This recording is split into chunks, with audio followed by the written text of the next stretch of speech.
નમસ્કાર, હું છું કિરણ કાપુરે. તમે જોઈ રહ્યા છો નવજીવન ન્યૂઝ મુદ્દાસર કાર્યક્રમ છે. પત્રકાર લેખક ઉરુષ કોઠારી આપણી સાથે છે. હાલમાં જે સ્થાનિક સ્વરાજની ચૂંટણીઓ ચાલી રહી છે અને એમાં જે ફોર્મ ભરાયા અને એમાં 720 જેટલા બિનહરીફ થઈ છે બેઠકો. તો આ વિશે વાત કરીએ. એના પર સત્તા પક્ષ પર સવાલ ઉઠ્યા છે, ઇલેક્શન કમિશન પર પણ સવાલ ઉઠ્યા છે અને વિરોધ પક્ષે અવાજ ઉઠાવ્યો છે, પણ તે પણ મોડો ઉઠાવ્યો છે એવું લાગી રહ્યું છે. તો આ વિશે ઉરુષભાઈ સાથે વાત કરીએ. ઉરુષભાઈ, આમાં તો હવે એવું થઈ રહ્યું છે કે બિનહરીફ કરી દઈએ એટલે અલ્ટિમેટલી તો જે મતદારનો હક જઈ રહ્યો છે અને જે લોકશાહીની પ્રક્રિયા છે એ જે થવી જોઈએ એ નથી થઈ રહી. શું? એટલે કાલે જ કે આજે જ કંઈ ટ્વિટર પર આપણા ભાજપના જે અહીંયાના પ્રમુખ છે નો વિડીયો ને એ જોતો હતો.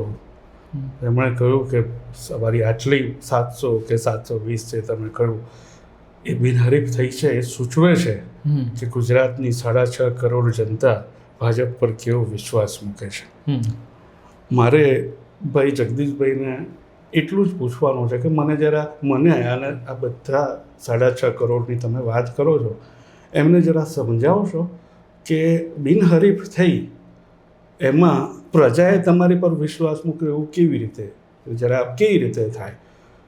પ્રજા વિશ્વાસ મૂકે એવું ક્યારે કહેવાય કે જ્યારે તમે પ્રજાને મત આપવા દો અને પ્રજા તમને ચૂંટણીમાં મત આપે અને તમે જીતો ત્યારે પ્રજાએ વિશ્વાસ. અત્યારે વિરોધ પક્ષના ઉમેદવારે ન ઊભા રહેવું, વિરોધ પક્ષના ઉમેદવારને ધાકધમકી આપવી, વિરોધ પક્ષના ઉમેદવારને લાલચ આપવી, રૂપિયા આપવા, આ બધું પ્રજાએ કર્યું.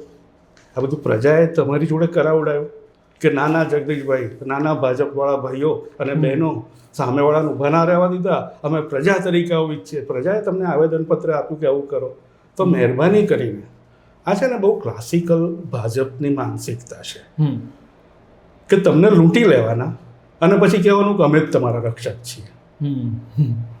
એટલે ઇફેક્ટિવલી આ બિનહરીફવાળો આખો જે ધંધો માંડ્યો છે ભાજપે એ એટલો બધો, એટલે એની જે બિન લોકશાહી માનસિકતા છે, લોકશાહી વિરોધી માનસિકતા, એની હું એમ કહીશ કે આ ચરમસીમા છે.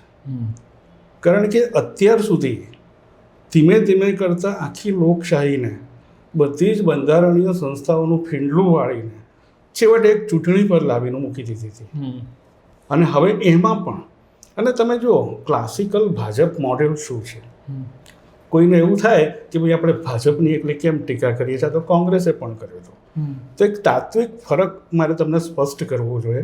રાજકારણના વધારે અભ્યાસી લોકો છે એ પણ આ વાત જોડે સંમત થશે કે કોંગ્રેસની જ્યારે એનો મધ્યાહન તપતો હતો ત્યારે કોંગ્રેસ છે ને એ સત્તાના નશામાં હતી.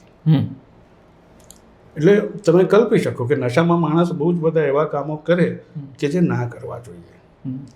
ભાજપ છે ને એને સત્તાનો નશો નથી, એને સત્તાનું બંધાણ છે, એડિક્શન છે. અને એ હું જ્યારે કહું છું ને ત્યારે તમે એક ડ્રગ એડિક્ટની માનસિક સ્થિતિની કલ્પના કરો કે ડ્રગ એડિક્ટને ડ્રગ ના મળે તો એ કઈ હદે જાય, એ કઈ હદે જઈ શકે. ભાજપને સત્તા ન મળે અથવા સત્તા ગુમાવવી પડે અથવા સત્તા કેમે કરીને જતી ન રહે એટલા માટે થઈને એ મરવા મારવા પર આવી જાય. અને મરવા મારવામાં માણસો તો ઠીક છે, લોકશાહીનો પણ નંબર લાગી જાય. એટલે ભાજપનું ક્લાસિક મોડેલ શું છે તો કે ભાઈ પહેલાં તો ઉમેદવાર છે એ લેવલથી તમે શરૂ કરો કે ભાઈ સામે કોઈ હોવું ના જોઈએ. આપણે એક વસ્તુ યાદ રાખવી જોઈએ, આપણે છે ને ઇતિહાસમાંથી જ્યારે વસ્તુ બનતી હોય ત્યારે સમજતા નથી. અમારા જેવા લોકો ટીકા કરે તો કે અમને તો ટેવ પડી.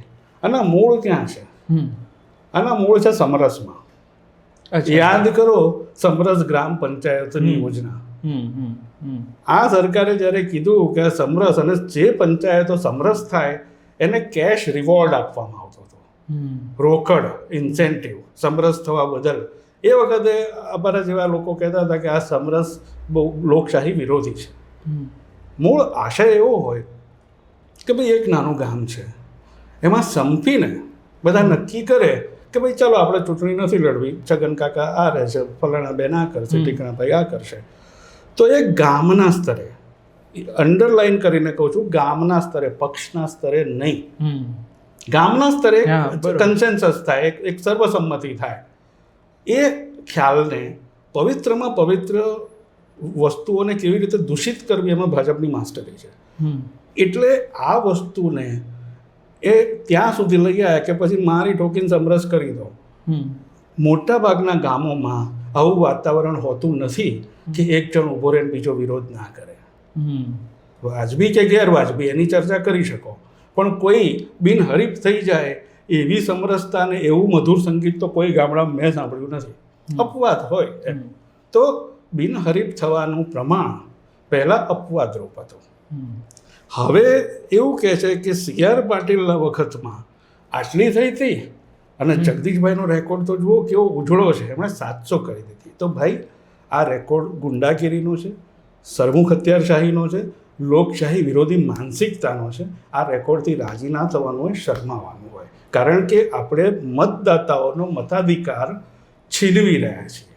એટલે હું જે મોડેલની વાત કરતો હતો કે પહેલાં તો આ લેવલે કે ભાઈ બિનહરીફ થાવ, મારી ચોરી થાય. તમે નરેન્દ્ર મોદીની બધા મહાન મહાન મહાન કરે છે, તમે નોંધ કરો કે દરેક વિધાનસભાની ચૂંટણી પહેલાં એમણે કેટલા કોંગ્રેસીઓને ભાજપમાં લીધા. બહુ મહાન હતા તો એકલા ભાજપીઓથી ચલાવવું હતું ને. એક્ઝેક્ટલી. એટલે કોંગ્રેસ મુક્ત ભારત, કોંગ્રેસ મુક્ત ભારત, પછી બોલ્યા વગર આવ્યું વિપક્ષ મુક્ત ભારત, તટસ્થ મીડિયા મુક્ત ભારત, અને હવે વોટ ઇઝ લેટેસ્ટ મતદાર મુક્ત ભારત. બરાબર. તો પહેલાં મતદારોના લેવલ એટલે પહેલાં ઉમેદવારોના લેવલે મેનેજ કરવાનું કે ભાઈ સામે કોઈ હોય નહીં, બધું આપણું જ છે ઉપરથી નીચે સુધી. જે એજન્સીઓને છૂટી મૂકવી હોય તેને મૂકી શકાય એમ છે. ટન બંધ રૂપિયા છે, વાપરતા ખૂટે નહીં એટલા, ખરીદી લો. તો એ ઊભા રહ્યા. અત્યારે ઘણા બધા ઊભા રહ્યા છે. બરાબર છે. તો પછી ચૂંટણી લડી લે. તો ચૂંટણીમાં પછી ગોટાળા કરવાની અનેક યોજનાઓ. હવે બૂથ કેપ્ચરિંગ ને બધું તો ગુફાયુગનું લાગે. હા, બૂથ કેપ્ચરિંગ હવે તો ગુફાયુગનું એ થાય, નથી થતું એવું નથી, પણ હવે તો ગુફાયુગનું લાગે. હવે તો ચૂંટણી પંચ જ અને મતદાર યાદી જ, જે સૌથી શંકાથી પર વસ્તુ હતી, એ મતદાર યાદીમાં જ ગોટાળા. કેવી રીતે? તો કે ચૂંટણી પંચની મદદથી. હવે આમાં એટલા બધા પેટા મુદ્દા છે ને જે તે વખતે એનો અવાજ નથી ઉઠાવવામાં આવ્યો ત્યારે આપણે અહીંયા પહોંચ્યા છે. યાદ રાખવું જોઈએ. જ્યારે મુખ્ય ચૂંટણી કમિશનર એની નિમણૂક કરતી 3 જણની સમિતિમાં એક વડાપ્રધાન, એક વિરોધ પક્ષનો નેતા અને એક સર્વોચ્ચ અદાલતનો ન્યાયાધીશ, આ 3ની સમિતિ હતી. બરાબર. એમાં ઇક્વલ વેઇટેજ હતું. એને બદલે ફેરફાર કરીને ન્યાયાધીશને બદલે કેબિનેટનો મંત્રી લેવામાં આવ્યો ત્યારે પણ આનો પાયાનું એક ઈંટ મુકાઈ હતી. પછી ચીફ ઇલેક્શન કમિશનર જે આવી રીતે માની તો ખોળે બેઠેલો અત્યારવાળો છે, અમિતભાઈનો માણસ છે, એવું બધા જ કહે છે, એને લાયા. પછી એને બી એવું થાય ને કે કાલે ઉઠીને તમે ના હો તો મારું શું? તો એને કમ્પ્લીટ ઇમ્યુનિટી કાયદાથી કે એટલે આવી તો કુદરતી ન્યાયના એકેય સિદ્ધાંત પ્રમાણે ટકે એવી નથી કે તમને ચાલુ નોકરીએ પણ કંઈ નહીં થાય અને નિવૃત્ત થશો પછી પણ નહીં થાય. તો બીજો તબક્કો, પહેલો તબક્કો આવ્યો ઉમેદવાર, બીજો તબક્કો આવ્યો ચૂંટણીની યાદીઓ, એમાં બધા ગોટાળા. લોકો કે ઈવીએમ, એટલે ઈવીએમ નથી, આ તો એનાથી બી બેઝિક વસ્તુમાં ગડબડ થઈ. બરાબર. પછી ધારો કે તોય બધી તો ના જીતાય. બરાબર. થોડુંક તો ફેર કોમ્પિટિશન જેવું બી રાખવું પડે.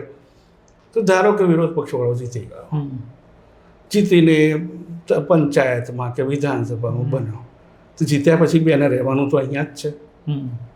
તો જે ઉમેદવારીના સ્તરે ના થઈ શક્યું એ વખતે થોડું સસ્તામ પદ્ધત, હવે જીતેલાનું થાય. આખી સરકારો આ લોકોએ પલટી નાખી છે.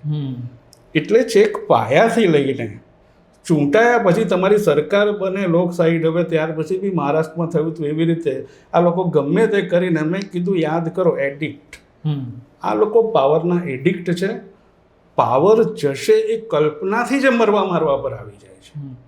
પછી એક પ્રશાંત દયાળ સાથે પણ વાત થઈ. એમાં મુદ્દો એક એવો આવ્યો કે આ વખતે પોલીસનો પણ ઉપયોગ ઘણો થયો, એટલે ધમકાવવા માટે આમ છડેચોક, એટલે કે લિમિટેડ લેવલ પર થતો હતો, પણ આ વખતે વ્યાપક લેવલ પર પોલીસનો ઉપયોગ થયો. એટલે એ એટલી બધી ડિસ્ટર્બિંગ, કેટલી બધી આપણને ખેદ ઉપજાવનારી ને ગુસ્સો ને અવિશ્વાસ ઉપજાવનાર. એટલે જ્યારે એક એડિક્ટ, આ હદનો છેલ્લા લેવલનો એડિક્ટ સત્તામાં હોય અને સત્તામાં ગુમાવવા ન ઈચ્છતો હોય, ત્યારે લોકશાહીની સાથે સાથે બીજી કઈ કઈ વસ્તુઓની ઘોર ખોદી નાખે છે. એમાં આ પોલીસ તંત્રની તટસ્થ, એટલે જો બધી જ સરકારો, બધા જ પક્ષની સરકારો ભૂતકાળમાં પોતાના લાભ માટે પોલીસનો ઉપયોગ કરવા માટે નામી છે, એ કરી ચૂકી છે. પણ મેં કીધું એમ દરેક બાબતમાં ભૂતકાળમાં કોઈએ એક્સ પાપ કર્યું હોય તો ભાજપ હંમેશા X⁻10 જ એની 10 ઘાતમાં જ પાપ કરે, અને પછી તમે પકડો એટલે કે એ તો પેલાએ બી કર્યું હતું ને ભાઈ. તમે પોલીસનો ઉપયોગ આપના લોકોને કે બીજા લોકોને ખોટા કેસ કરીને કે એમ ફિટ કરવા અને દબાણ ઊભું કરવા અને લાલચો આપવા અને સોશિયલ મીડિયાના ઇન્ફ્લુઅન્સરોને તમે બોલાવીને કહો કે આમ નથી કરવાનું ને આમ કરવાનું છે, તો ભાઈ તમે વિચાર કરો કે ઇફેક્ટિવલી આ વસ્તુ પોલીસ રાજ બની ગઈ. એટલે પોલીસ અદાલતો, બીજો એક પ્રશ્ન અદાલતોનો છે કે અદાલતોમાં સુઓ મોટો નામની એક વસ્તુ હોય છે. આપણા જેવા નાગરિકો અદાલત પર શ્રદ્ધા રાખે છે કે બધું ખાડે જશે, સરકાર બધું ખરીદી લેશે, સરકાર બધું અંકે કરી લેશે, ત્યારે અદાલત જોતી હશે અને અદાલત જોશે કે આમાં તો બંધારણની મૂળભૂત જોગવાઈ નામે મતદારનો મત આપવાનો અધિકાર એની ઈચ્છા વિરુદ્ધ એને કોરાણે રાખીને એની જોડેથી છીનવાઈ રહ્યો છે. એમાં સરકારી મશીનરીનો આટલો બધો ઉપયોગ થયો છે, તો સામાન્ય માણસને એવી શ્રદ્ધા હોય કે અદાલત જોશે અને એને વેળાસર, પછી બધું પતી જાય પછી કેસ ચાલે એવું નહીં, એને વેળાસર પડકારશે, અટકાવશે અને સીધા દોર કરશે. કારણ કે લોકશાહીના જે આપણા 3 સ્તંભો છે, જે ચેક્સ એન્ડ બેલેન્સીસ છે, એમાં એક અદાલતો પણ છે. પણ અદાલતે, મોટી અદાલતે પશ્ચિમ બંગાળમાં SIRમાં જે વલણ લીધું, આપણે એની અત્યારે વાતમાં નથી પડતા, પણ એ એટલું બધું નિરાશા ઉપજાવનારું છે કે આપણને લાગે કે મતદારોના મતાધિકાર છીનવાઈ રહ્યા છે બહુ જ દુષ્ટતાપૂર્વક.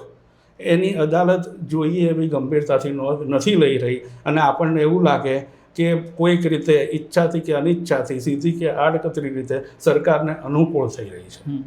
પણ જે આ રીતના લોકશાહીનું હનન થઈ રહ્યું, જે કંઈ આપણે કહી શકીએ, પણ એમાં વિરોધ પક્ષના જે વિરોધ હોવો જોઈએ, જે સડક પર હોવો જોઈએ કે જોરશોરથી હોવો જોઈએ, એ વિરોધ એવો ન દેખાયો અને આ વાત કેન્દ્રમાં બી ન પહોંચી એવું એ લાગે છે. એટલે જો આમાં એવું છે કે આપણે કેન્દ્રની વાત કરીએ, ગુજરાતની વાત કરીએ, વિધાનસભા, સ્થાનિક સ્વરાજની ચૂંટણીઓ, 2-3 વસ્તુ આપણે સમજી લેવી જોઈએ. વિરોધ પક્ષ ચોક્કસ જ આપણી અપેક્ષા પ્રમાણેનો જે વિરોધ છે, ખાસ કરીને એક નાગરિક તરીકે મારી અપેક્ષા હોય કે આ એક લોકશાહીના અસ્તિત્વની લડાઈ છે, આ લોકશાહી પરનો હુમલો છે. તો વિરોધ પક્ષો એ રીતે પોતાના આંતરિક મતભેદો બાજુ પર રાખીને આ મુદ્દે પહેલાં ભેગા થઈ જાય કે ભાઈ કાળો ચોર જોઈશે પણ આ લોકો નહીં જોઈએ, કારણ કે આ લોકો હશે ને તો લોકશાહી પતી ગઈ છે, ઉત્તરોત્તર પત્તી આવી છે.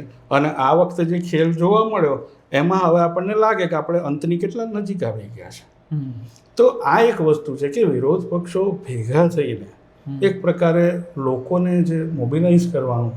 આમાં બીજો એક બહુ જ અગત્યનો મુદ્દો કેવો જોઈએ આપણે કે આ બધું થાય ને એમાં અત્યાર સુધી એને એવી રીતે જોવામાં આવતું હતું કે આ તો બધું પોલિટિક્સ, આ બધું તો પોલિટિકલ છે, આ બધું કોંગ્રેસ ભાજપને આપણું છે, એમાં મારે શું.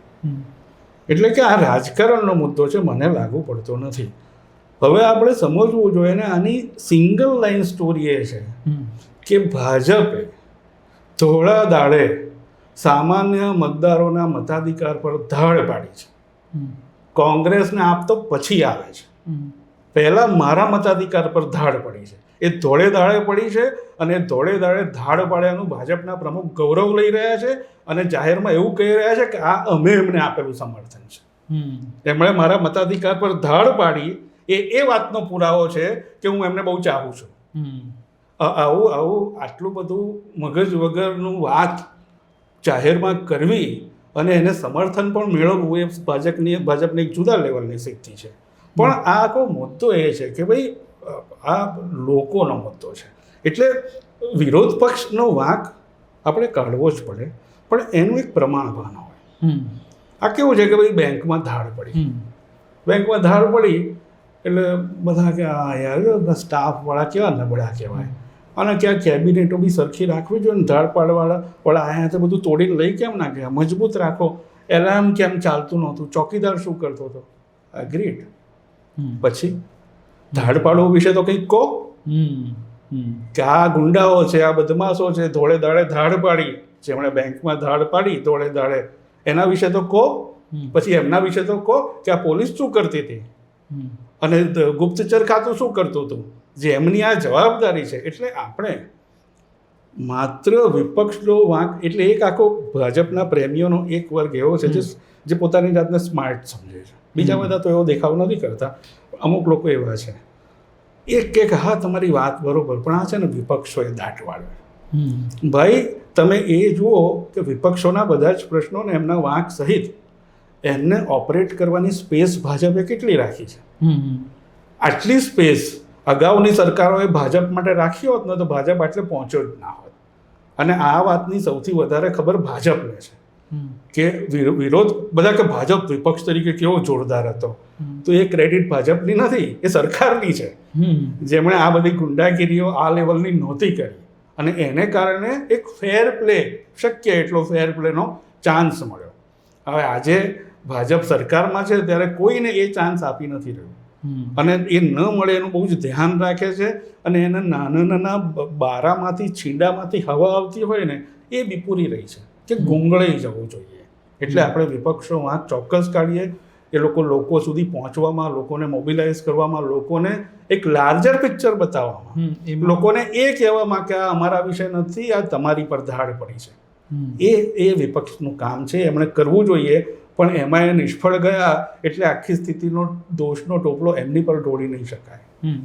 બીજું કે ઇલેક્શન કમિશનની તમે તો વાત કરી, પછી અદાલતોની પણ વાત કરી, પણ હવે જ્યારે આ બંને સંસ્થાઓ છે એ ન્યુટ્રલ ના રહે તો પછી આ બધું સિસ્ટમ કેટલા વખત સુધી સચવાય? જો ભાઈ આમાં એવું છે કે સિસ્ટમ તો આપણે તોડી ફોડી નાખી. હવે જ્યારે બીજું એક છે ને, ક્યારેક તમે બહુ દુઃખી થાવ ને ત્યારે ઇતિહાસ વાંચો. ઇતિહાસ તમને કહેશે કે નેપોલિયન બોનાપાર્ટો બી આયા ને ગયા, હિટલરો બી આયા ને ગયા, ચર્ચિલો બી આયા ને ગયા. છેવટે કોઈ અમરપટ્ટો લખાઈને આવતું નથી અને કોઈનું રાજ અમર તપતું નથી. બરાબર છે? એટલે ક્યારેક તો એ ફરશે. તો અત્યારે આપણે જે પ્રથાઓ પાડી રહ્યા છીએ, બરાબર છે, સિસ્ટમો ખલાસ કરી નાખી, બંધારણીય સંસ્થાઓનો ખાત્મો કરી નાખ્યો, ફેર પ્લે માટે જરા કોઈ તોડી કરીને બધી જ જગ્યા પચાવી પાડી. આજે તમે બંદૂકની પાછળ છો, કોઈક દાડો તમે બી આગળ આવશો. ને હું ના ઈચ્છું, હું કોઈના પણ માટે એવું ના ઈચ્છું કે કોઈ પણ રાજમાં આવું થાય, પણ આ તમે એક બહુ જ ગંદો વારસો ક્રિએટ કરી રહ્યા છો, જે માત્ર તમારા પક્ષને નહીં, આખા દેશના જાહેર જીવનને ગંધાઈ માર્યું છે, પ્રદૂષિત કરી નાખ્યું છે બિયોન્ડ રિપેર. એટલે આ વારસાને રિવર્સ કરતા, આ વારસાનું શુદ્ધિકરણ ક્યારે પણ જો શરૂ થાય. અને બીજી આ ચિંતા એ છે કે આ પ્રદૂષણ ખાલી રાજકારણના સ્તરે નથી, સામાજિક જીવનમાં પણ ઝેર રેડી દીધું છે. એટલે આ બધું રિવર્સ કરતાં બહુ વાર લાગશે ને, એ તો જ્યારે શરૂ થાય ત્યારે. એટલે આપણને માટે બહુ દુઃખની વાત છે કે કોઈ આનો કોઈ ઉપાય કે ઇલાજ, અને લોકો ભેગા થાય, લોકો અહિંસક રીતે આંદોલન કરે, એ બધા વિકલ્પો આમાં હોય છે. આમાં હિંસાથી કશું થતું નથી. તમે પણ તમારે ભેગા થઈને તમને બહુ જ વાંધો છે એવું તમને આવડે એવી રીતે અને કાયદાની હદમાં રહીને તમારે બતાવવું તો પડે જ. હવે છેલ્લો સવાલ કે જ્યારે આ વાત થાય છે કે ભાજપે આ બધું કર્યું છે, આખી સિસ્ટમ તોડી ફોડી નાખી છે, ત્યારે ભાજપ તરફથી અમુક વખતે વાત એવી આવે છે કે ભાઈ ઇમરજન્સી કોંગ્રેસના વખતમાં થઈ હતી ત્યારે તો બધી સિસ્ટમ તૂટી ગઈ હતી. એટલે એ આવી દલીલ થાય છે. બરાબર છે, અને બહુ સરસ દલીલ છે. એટલે ઇમરજન્સી વખતે પહેલી વાત તો એ જાહેર હતી ઇમરજન્સી. હા, એ જાહેર ઇમરજન્સી. બીજું કે એણે સમાજ જીવનમાં ઝેર નહોતું રેડ્યું. ત્રીજું, એ વખતે બી અમુક અદાલતો અને અમુક ન્યાયાધીશો અડીખમ હતા જેને આજે પણ પ્રેમથી યાદ કરવામાં આવે છે. અને મુખ્ય મુદ્દો એ છે કે એ વખતે જેલમાં કે જેલમાંથી બહાર રહીને અત્યારે જેટલી હેરાનગતિ કરવામાં આવે છે અને હવે આ લોકો જે સ્તરને વટાવી ગયા છે એ સ્તર તો ઇમરજન્સી વખતે પણ હશે કે કેમ ખબર નથી. અત્યારે જે પરિસ્થિતિ છે એ દોઢી ઇમરજન્સીની છે, દોઢી કરતાં પણ વધારે ઇમરજન્સીની છે. અને તોય એમનો કાંસલો પકડો એટલે આપણને લોકશાહી શીખવાડવા આવે છે, લોકશાહીની આણ આપે છે અને પછી તમે કહ્યું એ દલીલ કરે છે. તો ભાઈ એ ઇમરજન્સી કોંગ્રેસે કરી એટલે તો લોકોએ એને સજા આપી હતી. એટલે તમે જ્યારે એમ કહો છો કે કોંગ્રેસ ઇમરજન્સી લાવી એટલે એનો સાર એવો છે કે એ લાવે તો અમે કેમ ના લાવે. તો પછી એ પણ યાદ રાખજો કે ઇમરજન્સી લાવનારી કોંગ્રેસનું શું થયું હતું. તમે જાહેર નથી કરી પણ તમારી ભાજપે લાવેલી સ્થિતિ 75-77ની ઇમરજન્સી કરતાં અનેક ગણી વધારે, અનેક સ્તરે વધારે ખરાબ છે. અને દેશ વિદેશથી માંડીને બીજી બધી તો પોલિટિક્સની તો આપણે ચર્ચા જ નથી કરતા કે ભારતને કેટલું બધું નુકસાન થયું છે આ ઇમરજન્સીમાં. જે દેશની એકલી છબી નહીં, વાસ્તવિક નુકસાન દેશને કેટલું થયું છે આ બધાનો હિસાબ પણ જેમ કોંગ્રેસનો અત્યારે તમે લો છો અને માગો છો હિસાબ, તમારે પણ આપવો પડશે.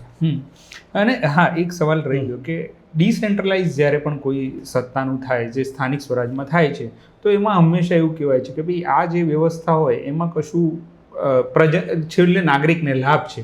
પણ આ કેસમાં એવું થયું કે સાલું આમાં તો નુકસાન થયું, બહુ મોટું નુકસાન થયું, બહુ મોટું. અને મેં કીધું આનાથી એક મોડેલ સેટ થયું. હવે કાલે ઉઠીને નવો ભાજપ પ્રમુખ આવશે, એ કહેશે કે જગદીશભાઈએ 720 કરી હતી, આપણે એમનો રેકોર્ડ તોડવાનો છે, ગમે તે કરો. તો આ એક, અને લોકોનો મતાધિકાર આવી રીતે ધોળે દાડે બેશરમીથી લૂંટી લેવાનો અધિકાર તમે લોકોએ જ આપેલા મચ્છી લઈ લો છો. આ કેવડી મોટી કરુણતા છે આ વસ્તુની.